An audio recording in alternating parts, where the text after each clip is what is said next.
이 시간에 하나님의 말씀을 함께 보겠습니다. 오늘 우리들에게 주시는 하나님의 말씀은 구약 성경 욥기서 1장 1절로 5절과 2장 7절로 10절 두 부분을 나누어서 하나님 말씀을 보도록 하겠습니다. 이 계시의 말씀을 봉독할 때 하나님의 음성을 다 함께 들으시기를 바랍니다. 우스 땅의 욥이라 불리는 사람이 있었는데 그 사람은 온전하고 정직하여 하나님을 경외하며 악에서 떠난 자더라. 그에게 아들 7과 딸 3이 태어나니라. 그의 소유물은 양이 7,000마리요 낙타가 3,000마리요 소가 500결이요 암나귀가 500마리이며 종도 많이 있었으니 이 사람은 동방 사람 중에 가장 훌륭한 자라. 그의 아들들이 자기 생일에 각각 자기의 집에서 잔치를 베풀고 그의 누이 3명도 청하여 함께 먹고 마시더라. 그들이 차례대로 잔치를 끝내면 욥이 그들을 불러다가 성결하게 하되 아침에 일어나서 그들의 명수대로 번제를 드렸으니 이는 욥이 말하기를 혹시 내 아들들이 죄를 범하여 마음으로 하나님을 욕되게 하였을까 함이라. 욥의 행위가 항상 이러하였더라. 2장으로 갑니다. 사탄이 이에 여호와 앞에서 물러가서 욥을 쳐서 그의 발바닥에서 정수리까지 종기가 나게 한지라. 욥이 제 가운데 앉아서 질그릇 조각을 가져다가 몸을 긁고 있더니 그의 아내가 그에게 이르되 당신이 그래도 자기의 온전함을 굳게 지키느냐. 하나님을 욕하고 죽으라. 그가 이르되 그대의 말이 한 어리석은 여자의 말 같도다. 우리가 하나님께 복을 받았은즉 화도 받지 아니하겠느냐 하고 이 모든 일에 욥이 입술로 범죄하지 아니하니라. 아멘. 지난주에 저는 서울 쪽에 목사님들의 모임이 있어서 출타했습니다. 노중에 근사한 카페가 있어서 커피를 마시러 들어갔는데요.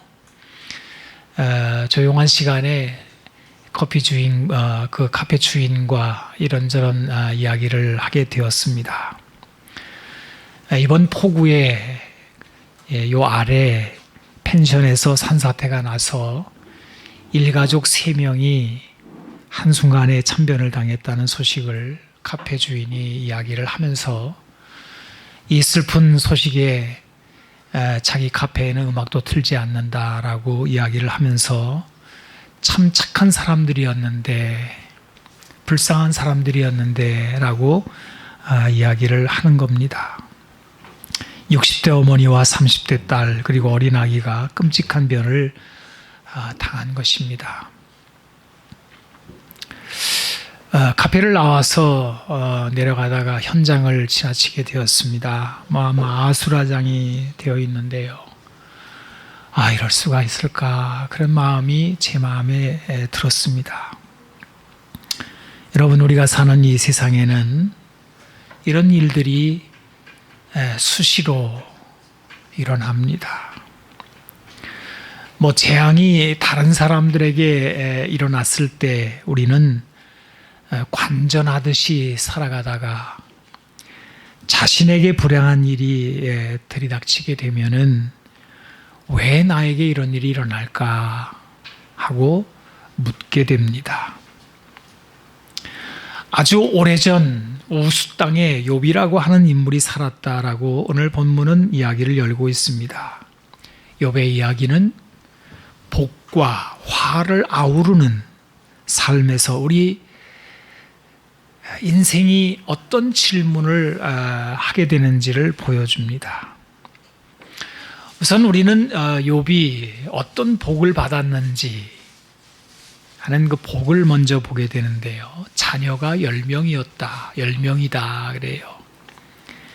아들이 7이고 딸이 3입니다. 여러분, 살면서 자녀가 태어나는 일은 큰 기쁨이 아닙니까? 특히 고대 사회에서 이런 자녀들의 다수는 유복함의 아주 중요한 면이라고 할 수 있습니다. 욥은 재산으로도 넉넉해서 양이 7천 뭐 이렇게 시작해가지고 종도 많았다라고 합니다. 그야말로 사업이 번창하고 부유한 자라는 뜻입니다. 이런 물질적인 것뿐만이 아니라 욥은 집안의 화평도 누렸는데요. 그 10명의 자녀들이 하나같이 화목하고 행복하게 지나더라는 것입니다. 여러분, 사람에게 있어서 자녀들의 우에 있는 삶은 큰 행복입니다. 애들이 요새 둘만 있는데도 싸우는 경우가 있습니다. 그런데 10명의 자녀가 어떻게 화목하게 잘 지나는지. 이제 오늘 본문에는 욥이 받아 누리는 복의 더 깊은 부분으로 들어갑니다. 바로 욥이 누리는 내면의 복입니다. 욥의 성품이 착하고 성실하고 정직해서 세간의 존경을 받는 위치에 있다는 것입니다. 더군다나 욥은 영적으로도 온전해서 하나님을 경외하는 사람입니다. 그야말로 욥은 안팎으로 안정되고 영육 간의 균형 잡힌 삶을 살고 있습니다. 이것이 욥이 받은 복입니다. 그러나 이런 복이 욥의 인생의 전부는 아닙니다. 이제 욥에게 일어난 화를 살펴보면 먼저 여러분 염두에 두셔야 될 게 뭡니까? 지금 우리는 성경을 통하여 욥의 이야기에서 하나님과 사탄의 천상에서의 대화가 기록이 되어 있기 때문에 그 욥의 환난의 원인을 우리는 알고 있습니다. 하지만 당시의 욥에게 닥쳐오는 그 재앙, 자기의 삶에서 일어나는 그 재앙들의 원인을 알 도리가 없는 상태라는 것을 염두에 두시고 이 재앙을 살펴보는 것이 좋겠습니다. 욥의 재앙 역시 자녀들의 풍경에서 시작이 됩니다. 하루는 욥의 자녀들이 그 맏아들의 집에서 음식을 먹으며 포도주를 마실 때라고 하는 말이 13절과 18절에 괄호를 치듯이 2번 나옵니다. 그리고 그 가운데 3번의 재앙이 하나씩 들이닥쳐서 재산이 날아가고 종국에는 욥의 10자녀가 일시에 죽는 참변이 소개가 되고 있습니다. 이런 장면 묘사는 욥이 당한 재앙이 얼마나 예측이 불가하고 갑작스러운 일이었는지를 드러내는 극적인 면이 들어있다고 하겠습니다. 여러분, 하지만 이것이 욥이 당한 재앙의 전부가 아닙니다. 이제 1라운드가 끝나고 2라운드가 시작될 판입니다. 그것은 욥의 몸에서 일어난 재앙입니다. 뼈와 살, 온 몸에 종기가 나고 병이 들어서 제 가운데 앉아 자신의 몸을 긁고 있는 욥을 우리는 만나게 됩니다. 보다 못한 그의 아내가 이렇게 말하지요. 당신이 그래도 자기의 온전함을 굳게 지키느냐? 하나님을 욕하고 죽으라. 욥이 당한 2번의 재앙에서 욥은 다 자신의 온전함을 지켜냅니다. 이것이 욥기에 이렇게 기록되어 있습니다. 욥기서 1장 20절에서 22절 그리고 2장 10절 연속으로 제가 읽어보겠습니다. 먼저 욥기 1장에 욥이 일어나 겉옷을 찢고 머리털을 밀고 땅에 엎드려 예배하여 이르되 내가 모태에서 알몸으로 나와 싸운즉 또한 알몸이 그리로 돌아가올지라. 주신 이도 여호와시요 거두신 이도 여호와이시오니 여호와의 이름이 찬송을 받으실지어다 하고 이 모든 일에 욥이 범죄하지 아니하고 하나님을 향하여 원망하지 아니하니라. 2장 10절로 넘어갑니다. 그가 이르되 그대의 말이 한 어리석은 여자의 말 같도다. 우리가 하나님께 복을 받았은즉 화도 받지 아니하겠느냐 하고 이 모든 일에 욥이 입술로 범죄하지 아니하니라. 이것은 태도입니다. 여러분, 사람에게 태도가 얼마나 중요한지 누가 연구를 해봤더니 성공한 사람이 모든 그 공통점에는 좋은 태도가 있더라, 그런 연구도 있었습니다. 욥은 복 중에서 그리고 화 중에서 아주 훌륭한 태도를 보입니다. 하지만 이런 욥의 태도가 전부는 아니죠. 욥이 복과 화 중에서도 자신의 온전함을 지켜내며 하나님 앞에 범죄하고 원망하지 않는 태도를 보였지만 이 모든 일에 대한 질문조차 하지 않은 것은 아닙니다. 욥은 세 친구와 나눈 대화를 통하여 이후에 이제 엄청난 질문들을 쏟아냅니다. 욥이 말하는 질문의 요점이 무엇입니까? 하나님이 계신다면 왜 이런 일이 일어나느냐 하는 겁니다. 내가 뭘 잘못해서, 아니 혹시 잘못이 있다 하더라도 내가 이 정도를 당할 정도로 내가 잘못한 일이 있단 말인가? 라는 그런 질문들을 쏟아냅니다. 여러분, 욥은 분명히 이런 고백을 했습니다. 우리가 하나님께 복을 받았은즉 화도 받지 아니하겠느냐. 복과 화가 전적으로 하나님이 주관하시는 일이라고 그는 말했습니다. 그런데 질문은 이것입니다. 하나님이 복과 화를 주신다고 할 때 온전한 자에게 복을 주시고 악인에게 화를 내리셔야 되는 게 아닌가? 이게 하나님이 하실 일이 아닌가? 그런데 하나님 지금 뭐 하고 계십니까? 이런 질문인 것입니다. 여러분, 이 부분에 대하여 욥기 9장 22절로 24절을 보면 욥이 이렇게 말을 합니다. 이 일이 다 같은 것이라. 그러므로 나는 말하기를 하나님이 온전한 자나 악한 자나 멸망시키신다 하나니 갑자기 재난이 닥쳐 죽을지라도 무죄한 자의 절망도 그가 비웃으시리라. 세상이 악인의 손에 넘어갔고 재판관의 얼굴도 가려졌나니 그렇게 되게 한 이가 그가 아니시면 누구냐? 하나님이 다 하시는 일인데 이게 뭐냐? 이런 얘기입니다.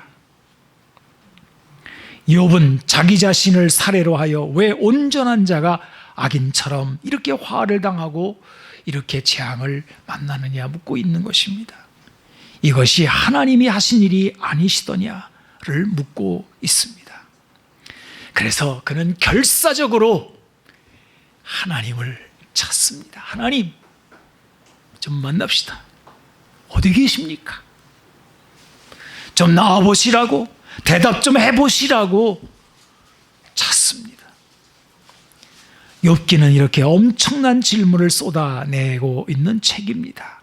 그리고 이 질문에 대한 정답 또한 그리 간단하지는 않습니다. 얼마나 복잡하고 긴 과정을 통해서 이 질문에 대한 답이 도출되고 있는지 모릅니다.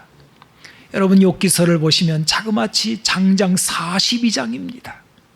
욥기서 1, 2장과 마지막 42장을 빼고 39장 전체가 이 인생의 질문에 대한 몸부림이라고 할 수 있습니다.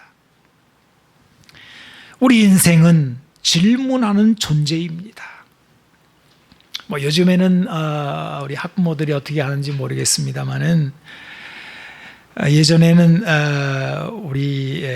우리가 아이들을 학교에 보내면서 이렇게 말을 했어요. 선생님 말씀 잘 들어라. 그런데 유대인들은 아이들을 학교 보낼 때 이렇게 말한다고 합니다. 모르는 게 있으면 다 물어봐라.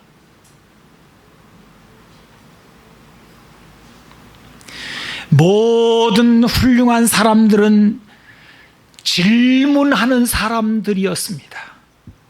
사람은 묻는 존재입니다. 우리가 재앙을 만나면 묻습니다. 왜 이런 일이 일어날까? 그런데 안타까운 것은 이런 인생의 질문에 대하여 오늘날에는 물리적인 대답만이 주어지고 있다는 것입니다. 우리는 과학만능 시대를 삽니다. 그래서 모든 질문에는 과학적인 대답이 최종적인 대답이라고 합니다. 하지만 사람에게 과학적인 측면은 삶의 한 부분일 뿐입니다. 사람은 보이는 세상과 보이지 않는 영적 세계 모두를 삽니다. 계몽주의를 지나면서 보이지 않는 영역들을 다 없애버렸어요. 이제는 보이는 것이 전부인 세상이 되었습니다. 그래서 홍수가 나고 막 난리가 나면은 기상캐스터가 TV에 나와서 설명을 해요.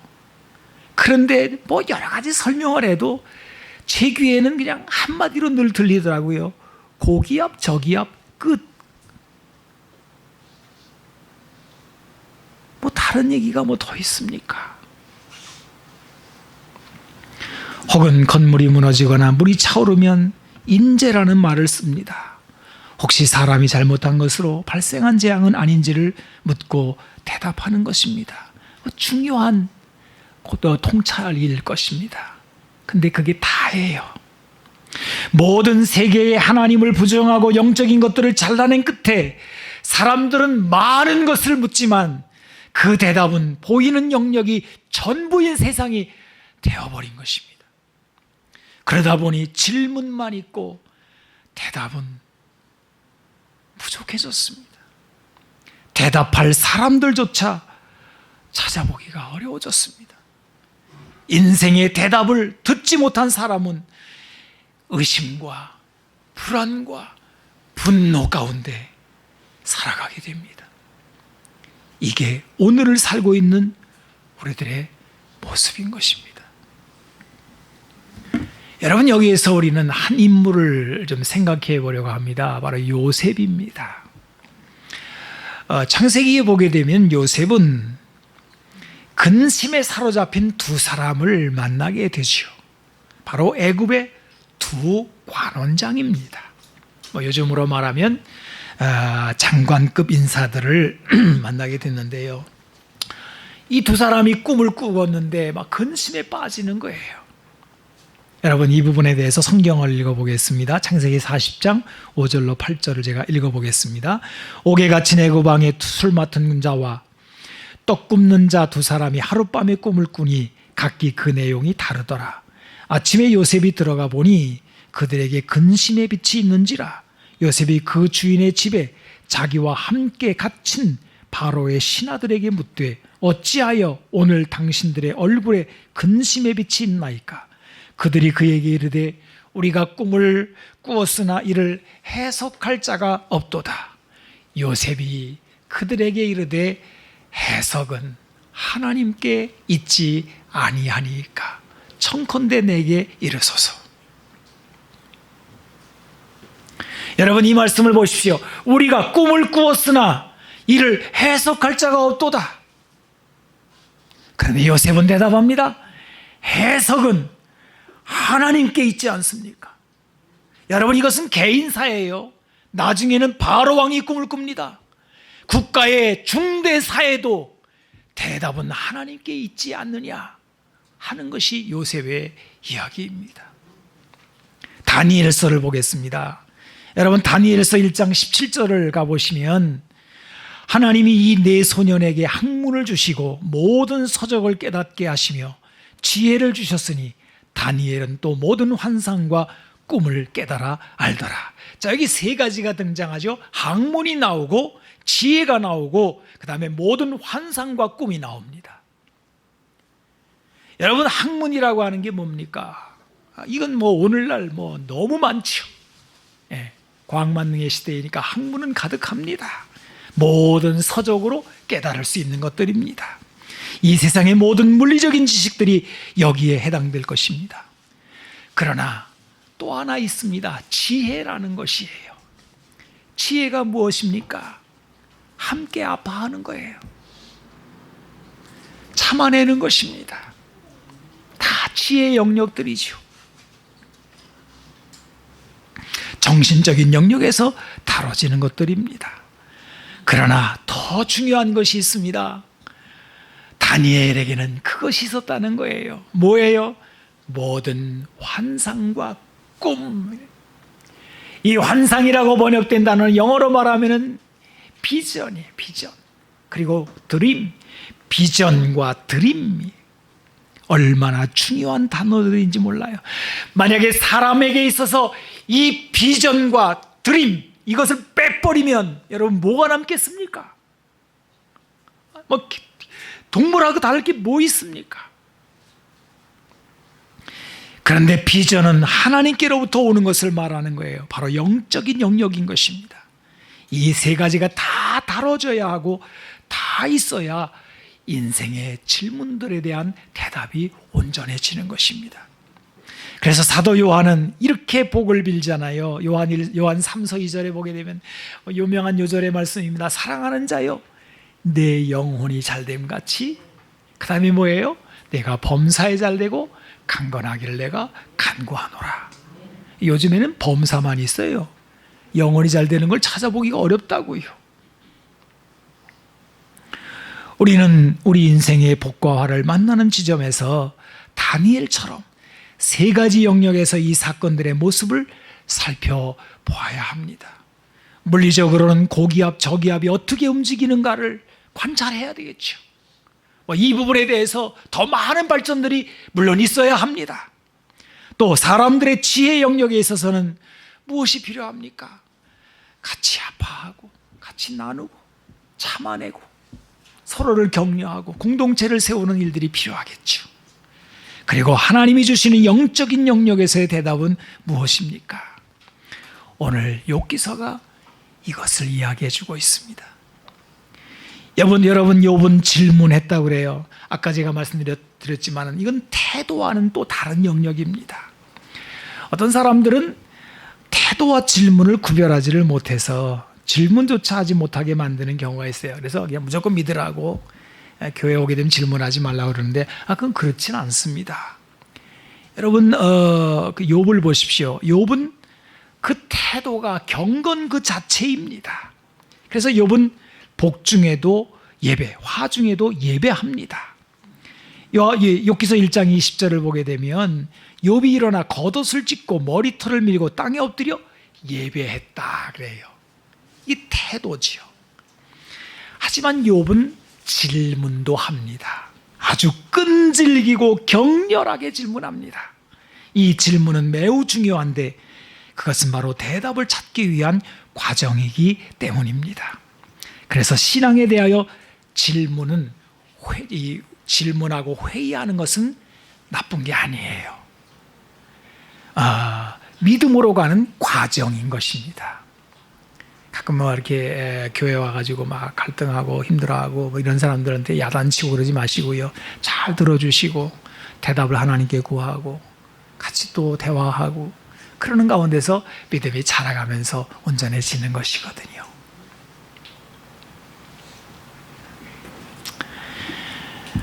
여러분 저는 이런 생각을 해봐요.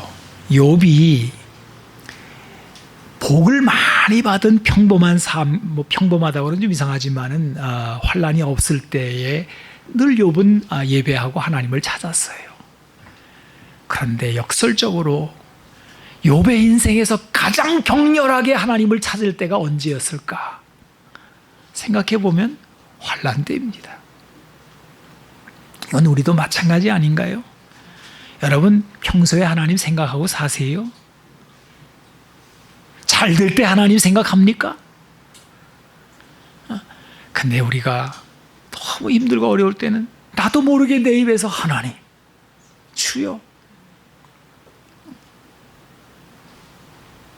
지난번에 미국에서 흑인들 막 난리가 났었잖아요. 흑인들이 막 죽고 막 불의한 일을 당하고 한 여인이 아마 자기 자식이 죽었나 봐요. 그러니까 오 예수님 막 그러더라고요. 여러분 사람이 격렬하게 하나님을 찾는 때가 언제냐 말이에요. 그리고 칼빈이 이야기한 것처럼 하나님을 아는 지식이 사람의 일생에서 가장 추구해야 될, 사람이 왜 존재하느냐, 사람에게 가장 중요한 지식이 뭐냐라고 할 때 하나님을 아는 지식이래요.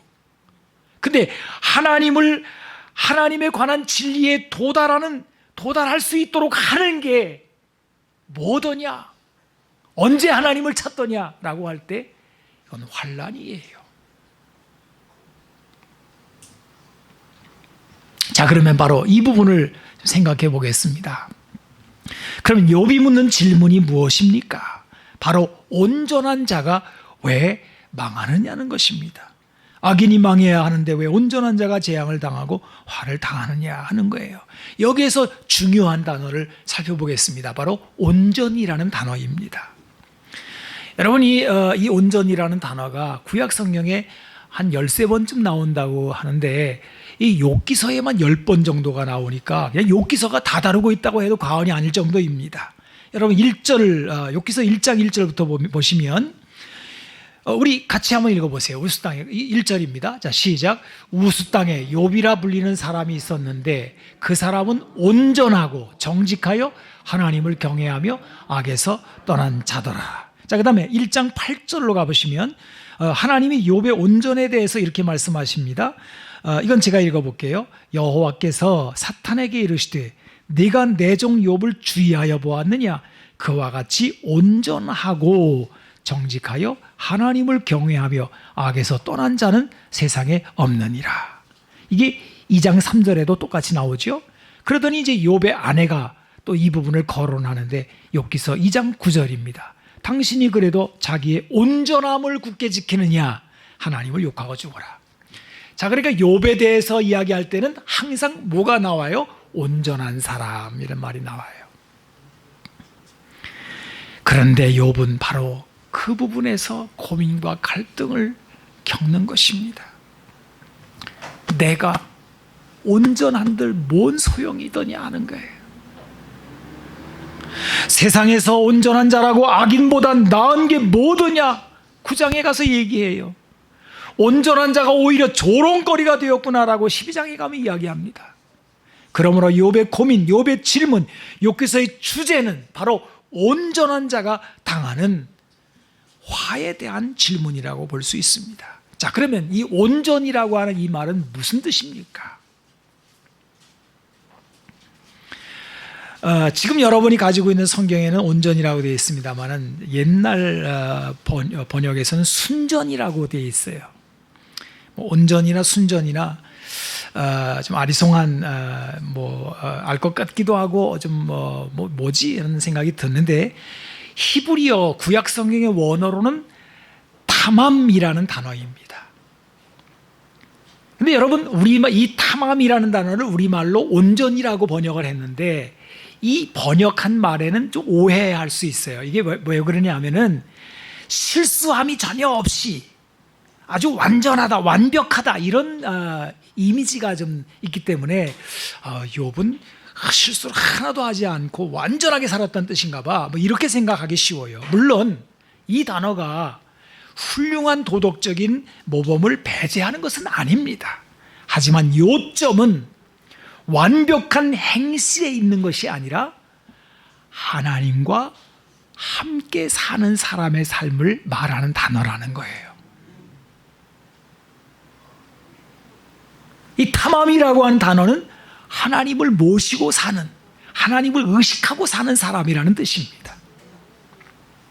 여러분, 하나님이 내 인생에 계신다. 나는 지금 하나님 앞에 살고 있다. 나는 하나님을 예배한다. 여러분이 지금 이 자리에 여기 이 예배 공간에 나와 있잖아요. 여러분은 지금 온전한 사람입니다. 왜? 하나님을 의식하는 시간이거든요. 모르겠어요. 또 집에 가스불은 끄고 왔나, 집에 강아지는 잘 있나, 딴 생각하고 오늘 목사님이 지난주에 메고 온 넥타이를 똑같이 메고 오셨네, 이런 딴 생각 하시는지 모르겠어요. 얼마든지 그럴 수 있어요. 그러나 여러분, 지금 우리는 하나님 앞에 있습니다. 그지요? 이게 탐함이라는 단어의 뜻입니다. 여러분, 모든 윤리와 도덕은 사실 여기에서 비롯되는, 되는 거예요. 그래서 십계명을 두 부분으로, 십계명이 두 돌판으로 되어 있다 그러잖아요. 이 다 이유가 있습니다. 하나의 돌판에는 하나님에 대한 계명판입니다.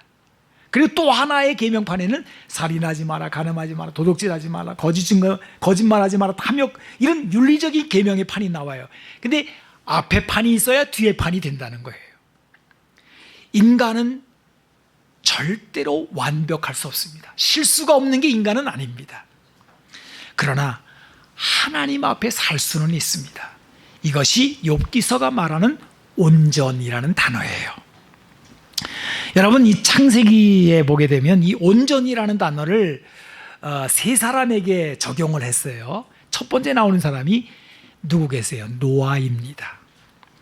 창세기 6장 9절을 보시면 이것이 노아의 족본이라 노아는 의인이요 당대 뭐라 그랬어요? 완전한 자라. 똑같이 탐함이라는 단어를 써요. 여기는 완전이라고 번역했습니다마는 당대의 완전한 자라 해놓고 그 다음에 나오는 말을 보세요. 그가 어떻게 했다고요? 하나님과 동행했다. 그러니까 노아에게 있어서도 완전이라는 단어는 하나님과 동행했다는 뜻입니다. 그 다음에 또 한 사람은 창세기 17장 1절에 나오는 아브라함입니다.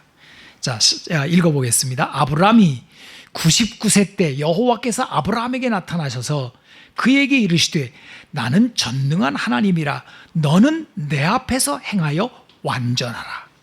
여기도 완전이라는 단어가 나오는데 역시 탐함, 똑같은 단어인데 하나님께서 말합니다. 내 앞에서 살아가는 것, 내 앞에서 행하는 것, 이것이 완전이라고 말씀하시는 거예요. 그 다음에 세 번째 인물은 아주 의외의 인물이 나오는데요. 여러분 아마 깜짝 놀라실 거예요. 야곱입니다. 야곱에 대하여 이 단어를 쓰고 있는 것은 창세기 25장 27절입니다. 그 아이들이 장성함에 에서는 익숙한 사냥꾼이었으므로 들사람이 되고 야곱은 조용한 사람이었으므로 장막에 거주했다. 여기 조용한이라는 이 단어가 탐함, 아까 말한 욥기서에 나오는 온전이라는 단어, 이 단어가 여기에 쓰입니다. 근데 이거를 조용한 사람이라고 번역을 했어요. 왜냐하면 아무리 봐도 이 야곱은 온전한 것 같지 않거든요. 아예 그 이름 자체가 사기꾼이라는 뜻이잖아요. 남의 발목 잡고 나왔다고. 누가 그러대요. 사람은 다 빈손으로 나오는데 야곱만큼은 잡고 나왔다 그러더라.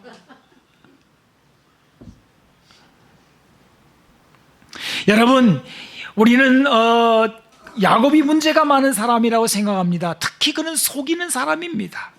매우 비윤리적인 행동을 해요. 그런데 성경은 그를 탐함, 온전한 사람이었다라고 말을 합니다. 그래서 노아와 아브라함과 욥의 반열에 올려놓아요. 그 이유가 무엇입니까? 바로 이 단어가 의미하는 것이 완벽한 도덕적 행실에 있는 것이 아니고 하나님과 함께 하는 사람이냐라는 데 있기 때문입니다. 야곱의 행실이 성숙해져 가는 것은 이후 오랜 세월이 지난 시점입니다. 그러나 야곱은 처음부터 하나님을 의식하는 신앙의 사람이었음을 보여주는 것입니다. 야곱은 조용한 사람이라기보다는 하나님을 의식하고 하나님을 염두에 두고 살아가는 사람인 것입니다. 이제 하나 물어보겠습니다. 이런 야곱이 하나님과 동행한 사람인데 탐함, 온전한 사람의 삶을 살았다고 할 때 여러분 야곱의 삶에 화가 있었을까요? 없었을까요? 재앙이 있었을까요? 없었을까요? 있어도 많았습니다. 너무너무 많았습니다. 그래서 나중에 야곱은 이런 말로 자신의 삶을 표현하지요. 창세기 47장 9절에 보게 되면 야곱이 바로에게 아뢰되 내 나그네 길의 세월이 130년이니이다. 내 나이가 얼마 못되니 우리 조상의 나그네 길에 연조에 미치지 못하나. 그 다음에 나오는 말이 뭐예요? 험악한 세월을 보내었나이다. 그래요. 아마 이 여러분 가운데도 내 얘기하고 비슷하네. 하시는 분이 있으실 거예요. 여러분, 이 험악한이라고 하는 단어는 나쁘다, 악하다 이런 말이에요. 해롭다 이 말이에요. 구약 성경에 이 단어가 666번 나온다 그러죠. 외우기도 쉽게. 하지만 야곱의 삶은 험악할지언정 그의 인생은 실패한 인생도 아니고 망한 인생도 아니었습니다. 야곱의 생은 하나님과 동행한 삶이었고, 야곱은 최종적으로 가장 하나님을 많이 아는, 가장 하나님과 가까운 사람이 되어 있더라는 것입니다. 일찍이 하나님이 야곱에게 나타나셔서 이런 약속을 하시지요. 창세기 28장 15절, 내가 너와 함께 있어 내가 어디로 가든지 너를 지키며 너를 이끌어 이 땅으로 돌아오게 할지라 내가 네게 허락한 것을 다 이루기까지 너를 떠나지 아니하리라. 과연 하나님께서는 단 한 번도 야곱을 떠나신 적이 없으십니다. 야곱이 잘하든 못하든 늘 함께 하나님은 통해해 주셨습니다. 놀라운 것은 바로 야곱의 삶이 성숙해지고 변하여 온전해져 가더라는 것입니다. 그래서 야곱은 말년에 이런 고백을 하지요. 창세기 48장 15절에서 16절을 보게 되면 그가 요셉을 위하여 축복할 때 하는 말입니다. 내 조부 아브라함과 아버지 이삭이 섬기던 하나님, 나의 출생으로부터 지금까지 나를 기르신 하나님, 나를 모든 환난에서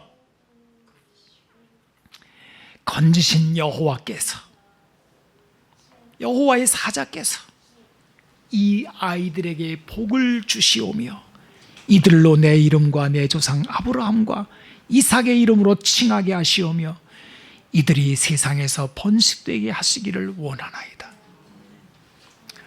이 부분에 가게 되면 야곱은 진짜 복을 받은 사람이구나, 야곱은 멋진 인생을 살았구나 하는 것을 알게 되는 것입니다. 야곱과 욥, 우리는 흔히 이 두 사람을 매우 다르게 생각했습니다. 욥에 비하여 야곱은 못돼 먹은 사람이라고 생각합니다.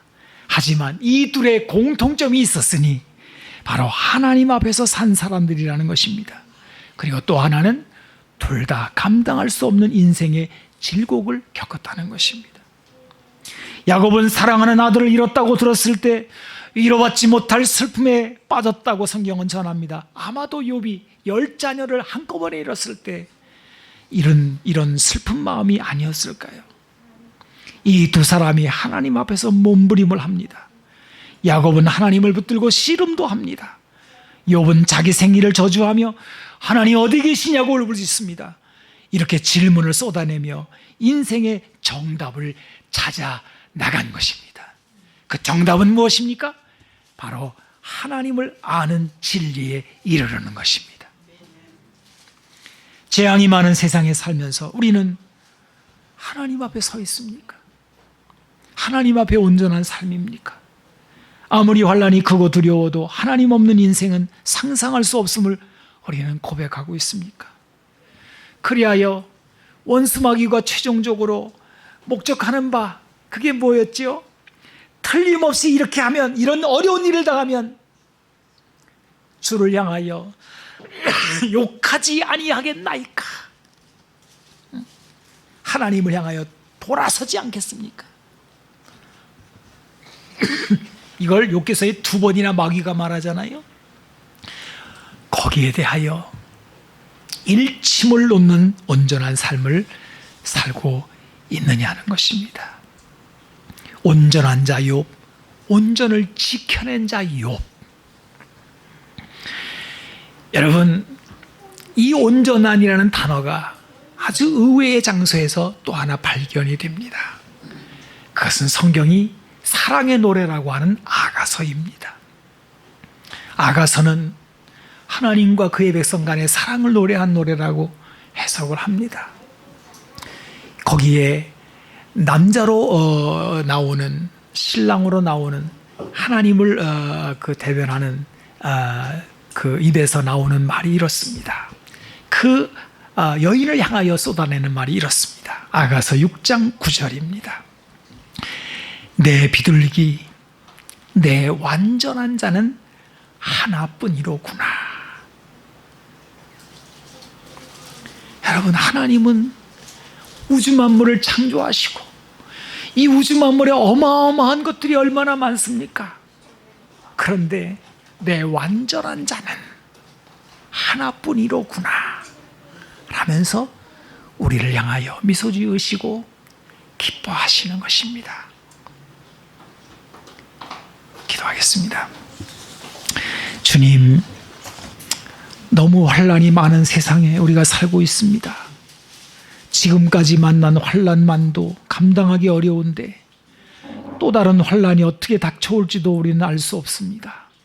그런데 하나님, 사람들은 불안해하고 두려워하고 울부짖고 탄식하지만 우리에게는 이것이 하나님을 찾는, 하나님께 질문하는, 하나님을 알아가는, 하나님보다 더 귀한 것이 없다고 고백할 수 있는 소중한 것임을 알고 있기에 환난 중에서도 주님과 함께하기를 원하며 주님을 바라봅니다. 욥과 같이 주님을 만나기를 원합니다. 주여, 우리를 도우시고 우리도 하나님을 찾게 하여 주옵소서. 온전한 자의 삶을 우리가 놓지 않게 하여 주시고 끝까지 주님을 찾는 우리 인생이 되게 하여 주옵소서. 예수님의 이름으로 기도하옵나이다. 아멘.